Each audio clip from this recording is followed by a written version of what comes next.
Her talk is called The Snake, From Goddess to Satan to Doctor. She created the website The Faithless Feminist, and it's a platform for women to discuss why they left religion. So it's geared specifically towards women and non-religious women.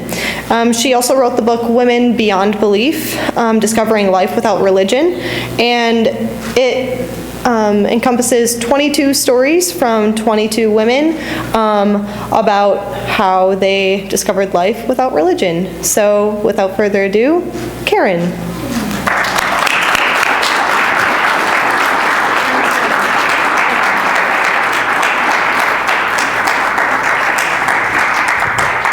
Well, thank you very much for the opportunity to come back to my alma mater. It's a few years back. I was here from 73 till 80. And my friend Jean and I were in curriculum and instruction, and we both got PhDs. Yay!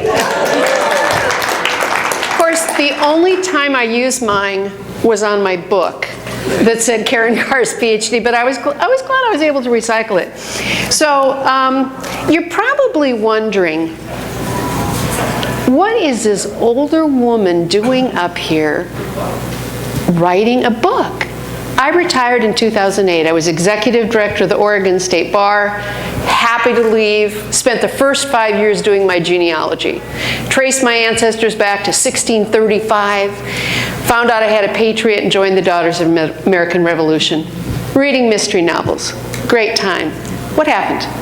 In June of 2014, the United States Supreme Court issued a decision in Burwell v. Hobby Lobby. Who knows about that? Yeah, okay. I was livid. This is a craft store called Hobby Lobby that is in Oklahoma, and gee, there just happened to be a tornado, Matt told me, and that was the only store that was destroyed a year ago. Can I say Providence? Yes. And the Green family, very evangelical, said, we do not want to provide certain abortifacients, morning after pill, IUD, etc. And the Supreme Court had previously decided in Citizens United that, guess what? Corporations are people. Cool. Well, if corporations are people, then they can have religious views, right? So based on the Religious Freedom Restoration Act of 1993, which required the least restrictive means if you're going to impose something from the government, the Supreme Court in a 5-4 decision said, well, we're already paying for those same abortifacients for religious institutions. The government pays them, so we'll do that. And I was just livid. When I was in Concordia College in Moorhead, Minnesota as an undergrad, 1968, I was working on the school newspaper, and we put in a little ad about the abortion clinic in New York because it was the only place it was illegal at the time. The president impounded all the newspapers and destroyed them all. They were never distributed. So back in the day, when abortion wasn't legal, birth control was just coming, I said, and to you young women in the audience, it's not fair.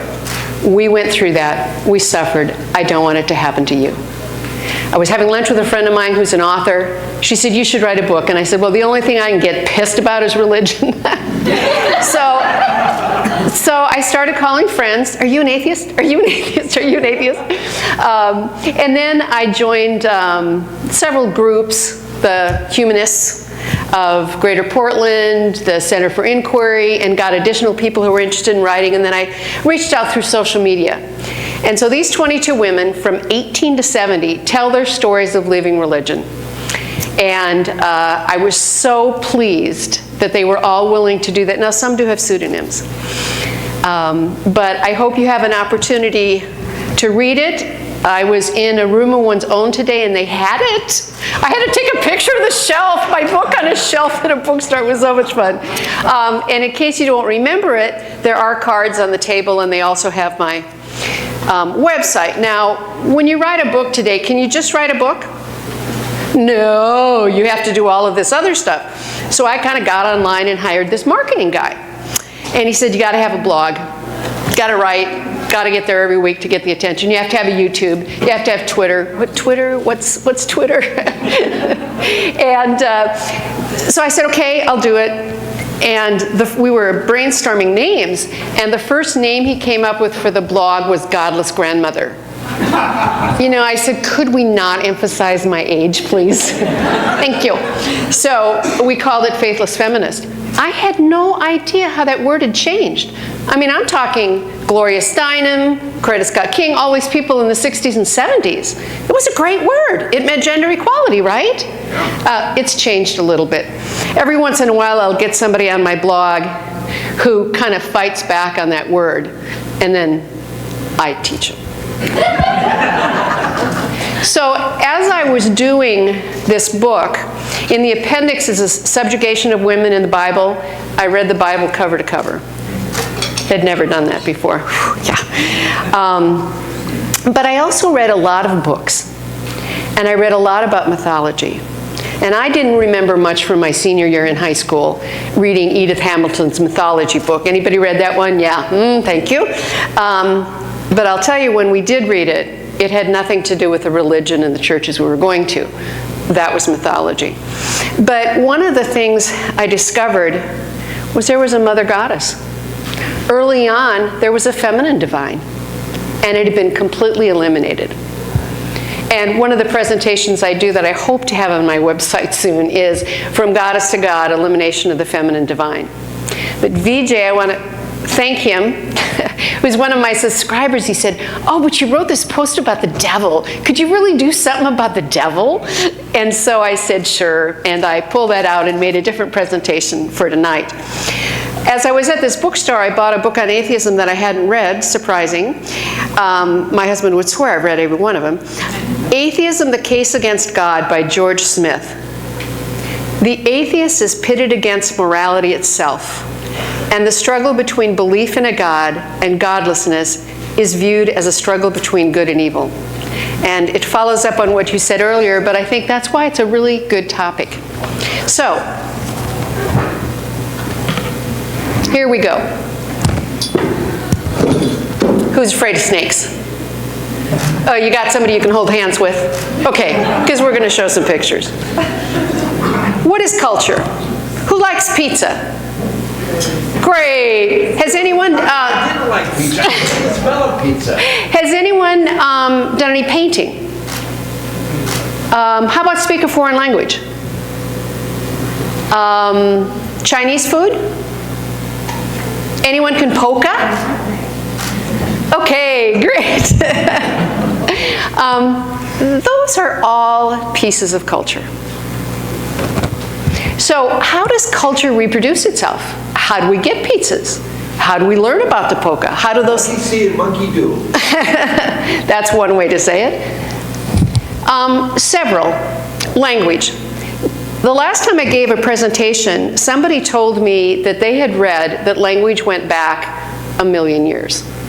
And we don't really know. They look at the structure of the skeleton to see, could there have been a larynx there? Could there be a possibility? But at least by 100,000 years ago, there was language. Imagine what it was like to be able to say what your grandfather told you and pass that on to your child. Because if you didn't have language, you couldn't do that. It radically changed the tribe and how people communicated. Another one is ritual. 65,000 years ago, in a cave called Rigordou, a French cave, they found a skeleton that had been neatly laid out with bare bones that had been cleaned on either side of it. There was red ochre over the skeleton, and there was a fire nearby. One of the earliest things we had to deal with is, what happens when we die? What happens to our ancestors? And they wanted to do something special. And there are Neanderthal caves where they've discovered this same kind of ritual, not even Cro-Magnon, Neanderthal caves. So these are things that get passed and carried on. Ritual is very important. Music. Who has sung in a choir? My sister and I were traveling a while ago, and we sang all the songs from church. that we could only remember the first verse. You never can remember the second or third. And we had the best time. When I was in high school, in the youth choir, we marched down the aisle singing God's Word is Our Great Heritage. We used to do that as kids, later on as adults, because it was a ritual. It felt good. It was pomp and circumstance. So those things get passed on. Maybe the ritual of polka. Images. And music is probably 50,000 years ago. They think it arose in Africa. Images. The French caves. In the back of the cave, not in the front where the hearth is, but in the back of the cave, there are the paintings. This is where the shaman went with the boys to teach about the hunt. And those paintings are painted over and over and over again. So it's part ritual, it's through images, it helps teach, and that keeps culture going. Finally, writing, about 3000 BCE. I did watch a documentary the other day where there was a civilization in Egypt that used a kind of a form of a hieroglyph that they said they were competing with cuneiform in Mesopotamia. So we're probably not exactly sure where it rose, but that certainly changed a lot. I believe that religion is probably the last impediment to gender equality. And that's why I started a blog about why women should leave religion. I do not think we can have true gender equality with religion. So the goddess. Let's start out. We're going to talk about snakes, right? So the first thing that was associated with a snake was the goddess. James Melhart and Marija Gimbutas in the 50s and 60s looked at things a little differently, particularly Marija's, because this is when women archaeologists are first entering the profession, and they start to look at these things and have a little different eye toward them. And she studied Bronze Age Europe, and she said there was worship of a goddess. And I think her studies have been corroborated since then. When these were carved, people were saying, what's happening on this earth? Where do we go when we die? Look at the cycles of nature, the moon, and look at woman. Can you imagine a Paleolithic person knowing that the woman's menstrual cycle was the same as the lunar cycle? I mean, that had to be like, well, isn't that cool? And a woman menstruated, she bled. What did bleed mean for the warrior? Death. But the woman bled and didn't die. So this cycles of nature. On the one on the right from France, she's holding a horn and there's 13 stripes to it. The 13 lunar months, possibly. Or there's 13 days between one of the two of the cycles of the moon, could be. She's holding herself. She may be pregnant. A lot of these figurines, the vast majority of them are women. Now, we're never going to know why they carved them. Somebody at one of my presentations said, well, maybe they were sex toys. And I said, you know, I really don't think so. That's kind of hard stone. I'm not sure you'd want to use that. In Çatalhöyük in Turkey, this one on the left, that was one of the areas where Marija Gimbutas did a lot of her work. This is a grain goddess. It was found in a grain bin. This was going to help the crops. And she's sitting on a throne. There's two lions there. Some people think she's having a child. That's not really sure. But that was done on purpose. And then here, these are clay pillars, and I had the opportunity to be in the British Museum a couple years ago. They're only this big. So these were female figurines that were placed in the home. Maybe somebody lit a candle, maybe had incense, but it was kind of a private worship, if you will. So that's the image of the goddess. And if anyone says there weren't any female divinities, you just tell them Karen Garst told you, yes, there were, okay? So now we're going to talk about the snake. One of the things that the snake symbolizes is rebirth. This is called an Ouroboros, and it's both in Egyptian art and Greek art, and it's this cycle again. And what does a snake do? Hibernates. Come out of ground, hibernates, come back. So it mimics the cycles of nature, just like we talked about the goddess, right? So it makes sense that they would be associated. And the snake loses its skin, which is pretty cool, and rejuvenates its skin. Wish I could do that. It also represents nature and fertility. It looks like the meanders of the river. It looks like the roots of trees and plants. It looks like the umbilical cord.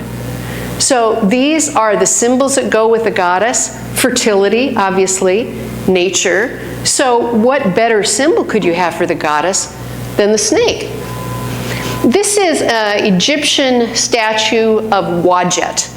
And you can see she has a lion for a face, but up there on the top is a cobra.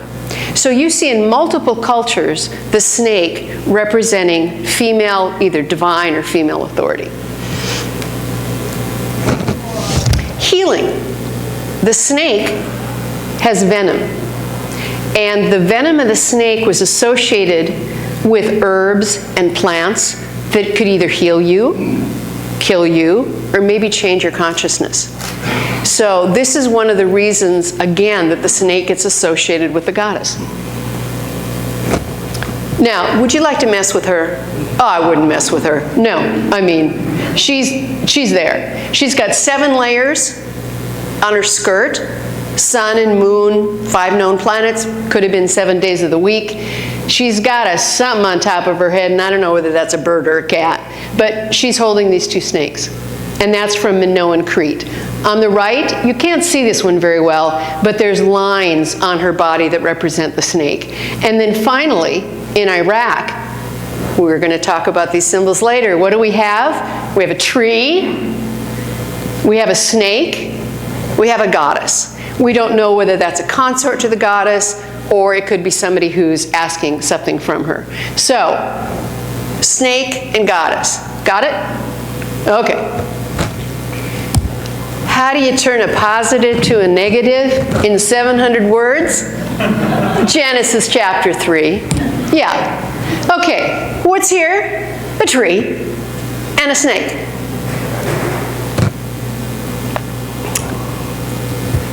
These are the symbols, particularly the tree. The tree was associated with Asherah, who, if you read the Old Testament, they talk about Asherah. This was a goddess they worshipped in nature. They worshipped her near a pole or a tree. The word means both the goddess Asherah and the actual tree. We saw the tree before with the symbol of the goddess. We see the snake turning everything on its head. All of those positive images about the snake, healing, all of these, rebirth, all of those type of things, nature, fertility. Now the snake's the bad guy. Totally turned it on its head in 700 words. What happens as a result of this story? They're banned from paradise, kicked out. A woman must obey her husband. You have to work hard in the fields. You have to wear clothes. Of course, in Wisconsin, that's probably a pretty good idea. And pain in childbirth. This one in particular. I'm sorry. Any women would like to go and redo that one? Yeah. I remember having our child, and my husband said, well, let's just, okay, you just keep on breathing. I said, I'm having an epidural. You go in the corner. You breathe. Sex is bad? The exact opposite of what was true with the goddess. And who is old enough never to have had any sex education in school? There you go. Yeah, absolutely nothing. I remember running home from school in 5th grade when we had it's actually Kotex and Disney who did this explaining about menstruation. This movie was so obtuse, I didn't get it. I ran in the house and say, hey Mom, what's menstruation? And after she explained it to me, I never said the word aloud again, of course, but she never explained the male and the female. She explained the movie to me, so I got that. So when I had my period, I knew about it. but there was nothing about sex education. I took a copy of my sister's book, Harold Robbins' 79 Park Avenue, and read it. And great way to learn about sex. The store owner rapes a young girl. That's how I learned about sex. And of course, because I had read the book, I was in junior high, and somebody was saying whores, and I said, it's not whore, it's war. It's W-H-O-R-E. Obviously, I was a little embarrassed because I still remember that. So this is turning everything from the goddess on its head. So next we're going to go talk to us about Satan. This is a transformation from a snake to an angel to the devil. Who learned that the snake in Genesis was Satan? Wrong. Prior to the exile to Babylonia, there really wasn't this duality of good and evil. The snake was a snake. Now the serpent was more crafty than any of the wild animals the Lord God had made. It was an animal. It wasn't evil. It wasn't Satan. It was just a snake. Now, the snake did get punished. Cursed are you above all livestock and all wild animals. You will crawl on your belly and you will eat dust all the days of your life. So it wasn't a good outcome, but it wasn't the devil. It wasn't the embodiment of evil at all. Not in that story. God was responsible for good and evil. In the beginning, God was responsible for both. I form the light and create darkness. I bring prosperity and create disaster. I, the Lord, do all these things. That may have been trying to emphasize that we believe in one God, because we're going to talk about where the notion of good and evil came, and they were different. So I think this Isaiah may have written this to say, no, we just have one God, and they're responsible for good and evil. There's not another being there. After the exile in Babylonia, there is a character in the Bible called Satan. And it really is an accuser. It's still not the one you think of. Okay, we've left the snake behind, and now we have somebody who's an accuser or an opposer. One day the angels came to present themselves before the Lord, and Satan also came with them. Sometimes this is called the sons of God instead of the angels. So Satan is part of this group. But he's not an entity opposite God or equal in strength to God at all. The Lord said to Satan, Satan came to the Lord, and the Lord was saying how good Job was. Oh man, he's such a great guy. He believes in me. He does everything. And Satan said, why shouldn't he? He's got all this land. He's got wives. He's got kids. Everything's great. So God says, well, okay, he's in your hands, but don't kill him. So he's using Satan to tempt somebody or to accuse them or oppose them. Then he showed me Joshua, the high priest, standing before the angel of the Lord, and Satan standing at his right hand to accuse him. So it's not a snake anymore, but it's not quite the devil that you're thinking of. Satan stood up against Israel and incited David to number Israel. I've never figured out what was wrong with taking a census, but evidently it was a bad thing to do. In an earlier version of this, it's God who's asking him to take a census. So now we start getting a character in there that's different. So good and evil. Prior to, as I said, the exile in Babylonia, the Israelites did not have this duality between good and evil. That was something that came in later on, and we will see. Mostly it came from the Persians. You may remember that they carted off the scribes and the smart people and all that stuff to Babylon. Well, then what happens to Babylon 40 years later? The Persians come, whether it was Cyrus or Darius, and let them go back. So they were obviously acquainted with these different cultures. And Zoroaster, has anybody heard of him? Okay, great. Well, at 30 he had a revelation. And Ahura Mazda was their god. Before he was a polytheist. And then he came up with there's one God, Ahura Mazda. But you see what Ahura is responsible for? Truth, justice, and good. And then whose anger mine you? Falsehood, deceit, and evil.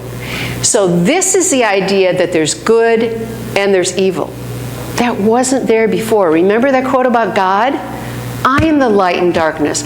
I cause good. I create disaster. There wasn't an opposing force until, kind of fairly late in the history. So when your team loses, Israelites get conquered, they're moving toward monotheism, so this notion of an afterlife starts. Well, okay, we got beat, but there's an afterlife. So we're going to get rewarded then. So this concept comes in. Very late, actually, Daniel, they think, was written about 200 BCE. And many of them that sleep in the dust of the earth shall wake, some to everlasting life, and some to reproaches and everlasting abhorrence. This comes in fairly late in the chronology of the Old Testament. And it's still not the heaven Christianity has where you go when you die. This is Sheol or Hades, everyone goes there and they wait. And then sometimes there's going to be some kind of an apocalypse and people will be judged. So it's still a pretty basic idea. The Essenes were a group. Have you heard of the Dead Sea Scrolls? Okay, Qumran, they left Israel. They thought the Jews were being totally corrupt. They were male celibates. They went off to Qumran, and they were the good guys. They were the sons of light. And the ones who weren't following the Torah, who weren't doing what they should, they were the sons of darkness. And they were destroyed in 68 by the Romans. But this starts that duality, good, evil, lightness, darkness, etc. Another influence was the Gnostics, who, it's all about spiritual knowledge. It's all about the hereafter. It's all about what you do through your mind. Who cares about material goods? They're not important. So you can see there's influences coming from different places about a duality of good and evil. Christianity significantly expands the role of the devil. And Elaine Pagel said once, how are you going to explain Jesus was crucified unless you got a devil? So this role of the snake to the accuser in Christianity comes full steam ahead to be the devil that we think of today, that we transpose back to that first snake. And it explains why he was crucified. I'm not going to go through these, but there's multiple references in the New Testament. The devil plays a very active role, is responsible for Judas betraying Jesus, etc., etc. And then in Revelations, we really have the epitome, if you will, of the notion today we have of the Satan and the devil that gets kicked out of heaven. Well, that's nowhere in the Old Testament. Never happens. This is Christianity. This is totally new. The great dragon was hurled down, that ancient serpent called the devil, or Satan, who leads the whole world astray. He was hurled to the earth, and his angels with him. Do you know the Romans didn't have a notion of evil? You think it's, well, yeah, there's good and evil. They didn't have a notion of that. They didn't have that dichotomy. But they did lend the cloven hooves to the image of the devil through the god Pan. So, what is the role of evil in religion? Does it serve it? If it didn't serve it, it probably wouldn't still be there. It explains disaster. Why bad things happen. Well, that's the devil. That's evil. It creates fear. If you don't go to church, if you don't tithe your 10%, you're going to go to hell. Well, that scares a lot of people, right? And I will save you. You create this terrible thing over here, hell, evil, Satan, and then you say, but you come to me, I will save you if you put your faith in. So it's very effective. And in the end, there'll be a cosmic battle between the forces of good and evil. So, we've talked about the snake representing the goddess. We talked about the snake in the Garden of Eden and how that got transposed to the devil we know today. And so I'm going to end with, how in the heck did the snake get on the caduceus for the doctor? Remember we talked about the snake? What was one of the things the snake did? Healing. And on your left is a scepalus, which had a rod with a snake. And this is Greek from a very long time ago. There was that symbol of the snake that came originally from the healing power of the snake, etc. And you see it with the rod there, and then you see it with the caduceus.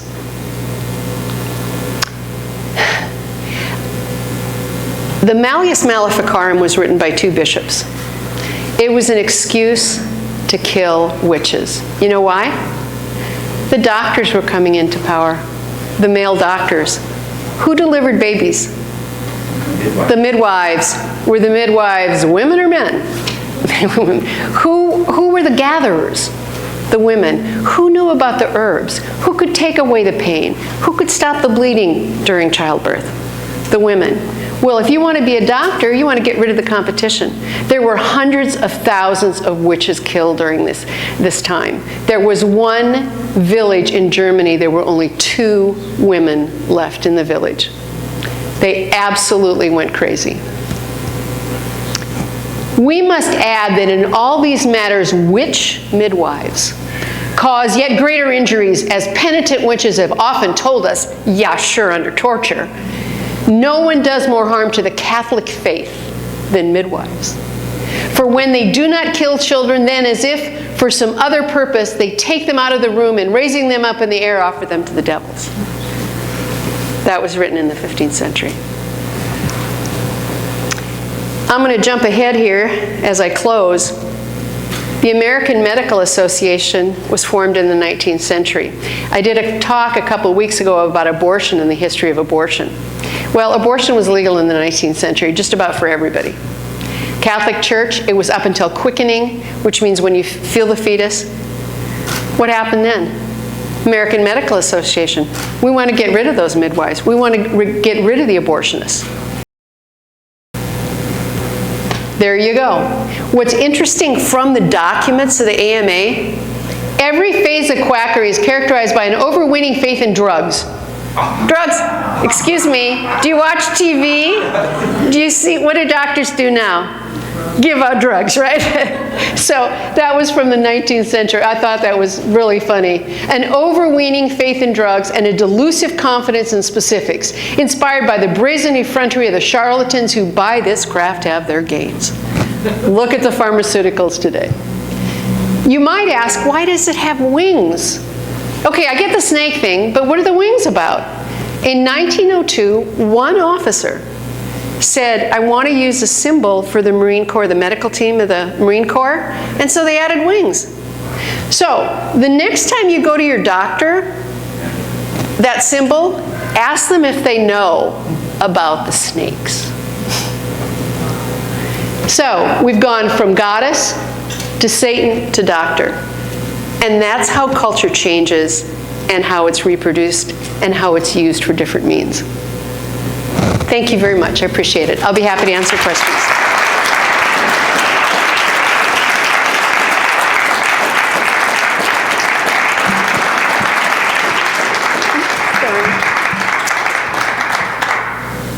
Okay, if you have any questions, just raise your hand and I'll bring you the microphone.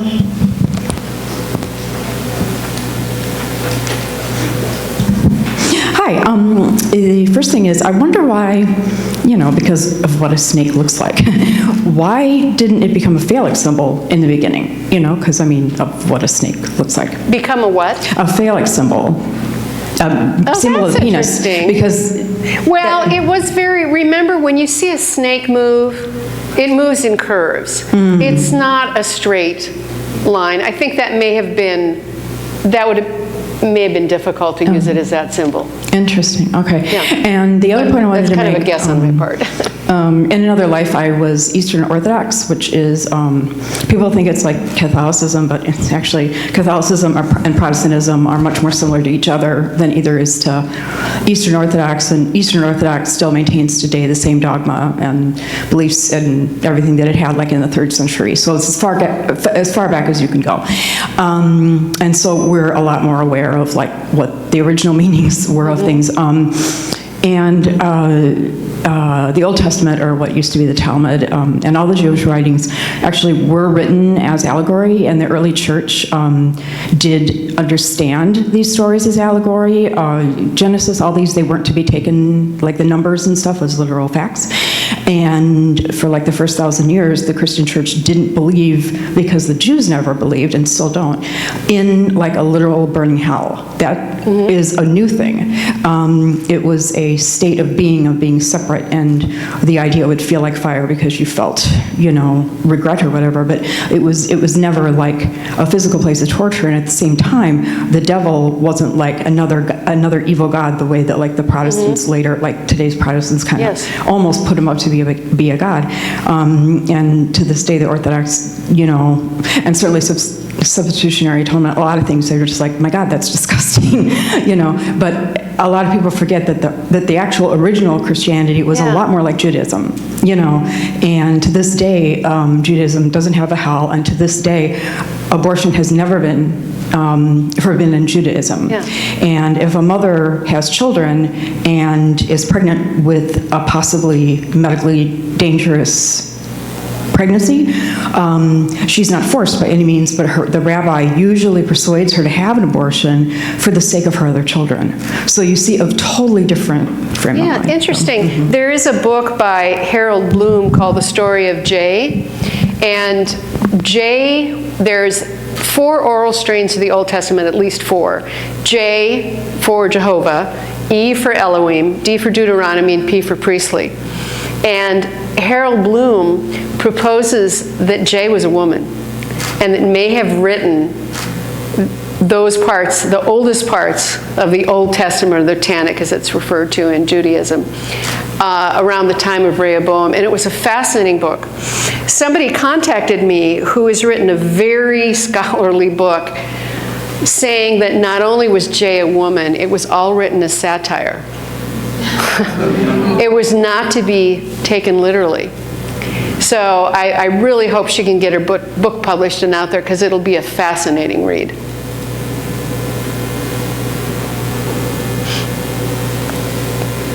But thank you for adding that. I'll have to check that out. It's very interesting. Did you have a question? Oh, thank you. I've heard a great... Sorry. Do you need a license for that thing, or? Could you just like stand over here? Oh, okay. Thanks. Great. We talk about abortion, and obviously if something's permitted, there's got to be a way of doing it. I only know what little I know about abortion, about therapeutic abortion. I've heard that apparently there were certain emetics that you could take at least a couple hundred years ago that could affect an abortion. But how would a midwife do this? I'm a little bit curious. Google abortifacient. You will find a formula on the website of different plants and herbs that could cause an abortion. Now, I just have to add here, the Revised Standard Version that I grew up with has a story in Numbers chapter 5 about the man who said, my wife committed adultery, but I don't have the 2 witnesses. So he goes to the rabbi, and it's this real vague thing that happens, and it's totally unclear. Well, the New International Version now says, you will put a curse on her. She will drink this liquid, and it will flow from her loins. So there was abortion in the Old Testament. People knew how to do it. I mean, there in the Roman Empire, etc., it was through some sort of herbal treatment. But go look at it on the web. It's really interesting to see that you can still find that today.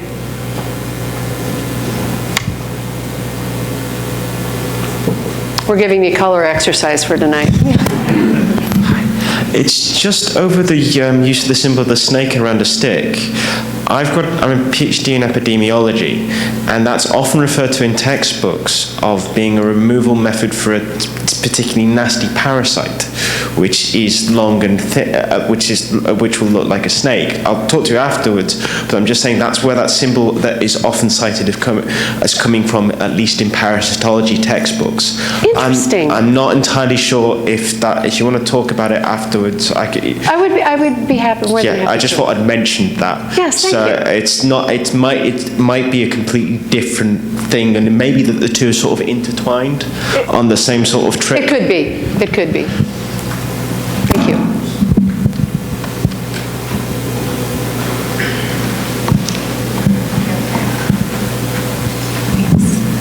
Thanks for the talk. And you mentioned early on that, sorry, I'll go to the center so it doesn't squeak.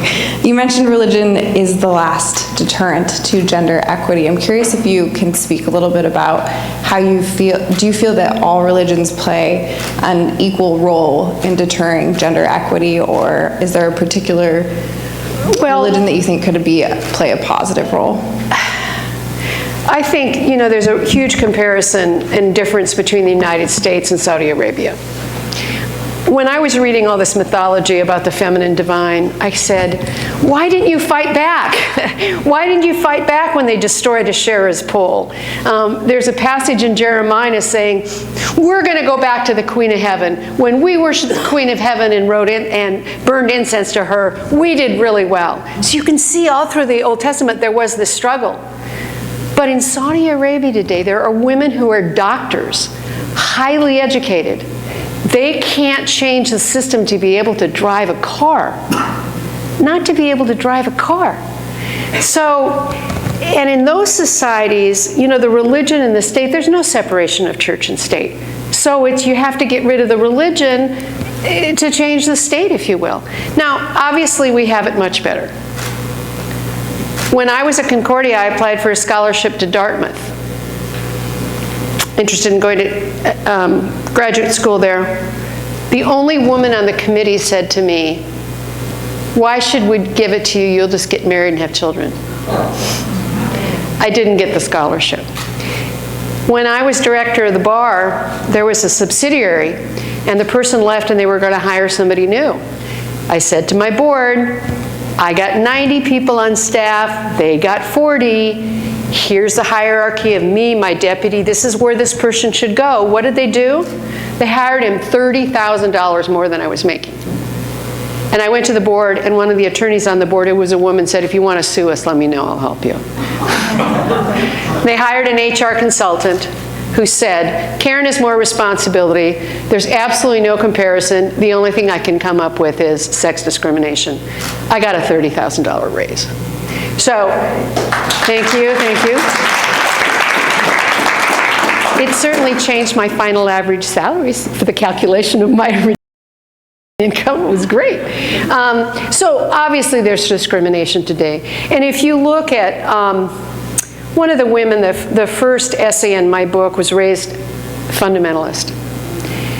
And she says, after 30 years of leaving religion, I still feel the devil's looking over me.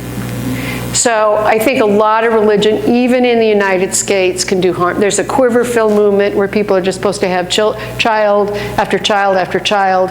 There's the fundamentalists of the Mormon Church, etc. There are many denominations where a woman cannot be part of it. Now, there are certain religions, there are churches like the Unitarian Universalist that are much more accepting of women. I just moved to a small town in Oregon and was doing a soup kitchen at one of the Lutheran churches, and the pastor's a woman. And I really want to sit down and talk to her. They said she was very smart, But I don't think on a global scale, we as women will be free to do anything we want to as long as there's religion. Because remember, it's just not what you believe. Look what's happening with the government. Who's worried about Roe v. Wade being overturned? Thank you. So we may think we have it pretty good here. That could change with one vote by the Supreme Court. So I do believe it's a major factor. We'll take one more question.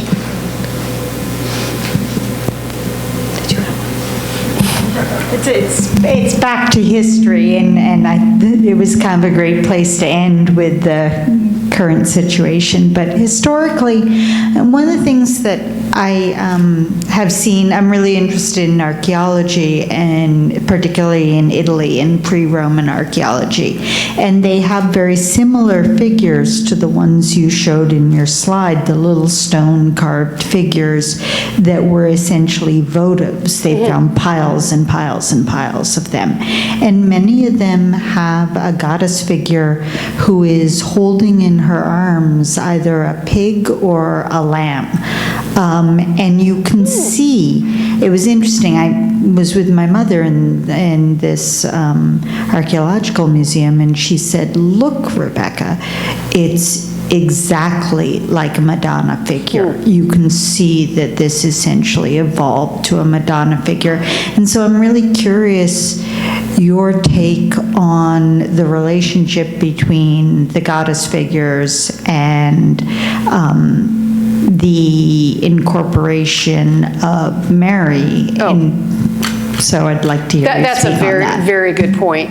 I told you about in Jeremiah, said we're going to go back to worship the Queen of Heaven. Well, when they changed to an all-male deity, there was a thirst for a feminine figure. And what's interesting is the Holy Spirit is based on the notion of Sophia, which is a female embodiment of wisdom. So you've got something there, and that kind of got chilled out. But the Virgin Mary was elevated every few hundred years, even up until the 19th century. I think there was even a 20th century edict of giving her more and more of a place. And there were saints who were women. So there was something there in Catholicism, at least, not a lot. I mean, who can aspire to be a virgin mother? That might be tricky today. It was tricky then, too. So I think the Catholic Church was responding to a need to that. And when Martin Luther and Calvin came along, they totally eliminated that. And I never thought, because of course I never heard about this being raised as a Lutheran, they eliminated any reference to women at all in the religion. It became totally male-centered. So but I do think the Catholic Church did that on purpose. Thank you very much for your attention.